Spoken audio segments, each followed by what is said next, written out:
du Père et du Fils et du Saint-Esprit. Amen. Bien-aimés dans le Christ, nous sommes aujourd'hui vendredi 18 décembre. Nous sommes dans le 4e jour de notre neuvaine de préparation à la nativité de notre Seigneur Jésus-Christ. Et la parole de Dieu que notre Mère Église nous propose est extraite de l'évangile de Matthieu, chapitre 1er, versets 18 à 24. Voici comment fut engendré Jésus-Christ. Marie, sa mère, avait été accordée en mariage à Joseph. Avant qu'ils aient habité ensemble, elle fut enceinte, par l'action de l'Esprit Saint. Joseph, son époux, qui était un homme juste et ne voulait pas la dénoncer publiquement, décida de la renvoyer en secret.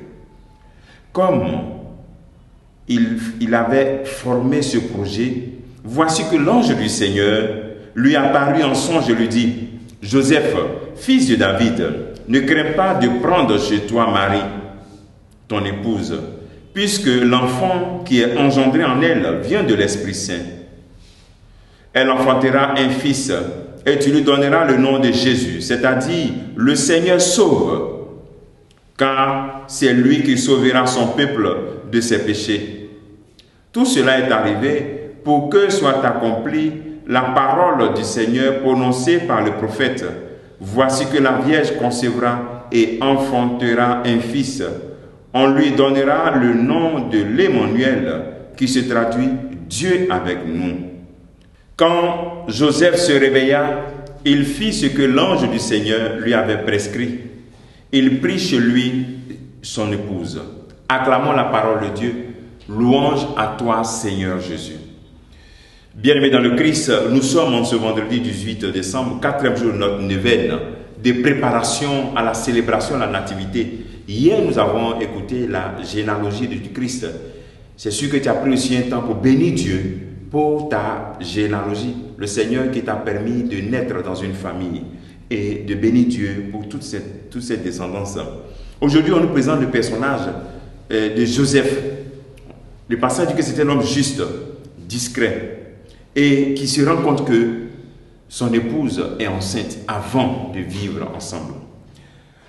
En lisant cet évangile, c'est un appel aussi à retrouver une valeur fondamentale que nous sommes en train de perdre dans l'Église, la valeur de la chasteté avant le mariage. Ici, avoir une femme qui est enceinte hors du mariage est un scandale ici dans la culture juive. Et même dans la culture chrétienne, c'est un scandale. Mais ça ne veut pas dire que la grossesse est maudite. Non, mais l'attitude n'est pas. Donc nous devons retrouver vraiment cette valeur-là. Cette valeur de prendre le temps de nous connaître. Cette valeur de prendre le temps de grandir dans la crainte de Dieu afin d'avoir assez de force pour vivre avec quelqu'un que, même si tu penses que tu le connais, mais il y a toujours des surprises pour accepter cette vie à deux. Deuxième élément, Joseph, en secret, veut répudier son épouse. Il ne veut pas l'humilier. Joseph a l'occasion d'humilier Marie, mais ne le fait pas. Ici, la parole de Dieu nous invite vraiment à épouser les attitudes de Joseph. Un homme chaste, mais un homme aussi qui respecte l'autre. Même s'il a raison, il ne veut pas répudier sa femme. Regardez comment souvent on assiste à des scènes d'humiliation dans les couples, où l'époux essaie d'humilier l'épouse, où l'époux essaie d'humilier l'époux. Et surtout quand ils sont séparés, là c'est encore grave. On cherche à faire encore plus du mal.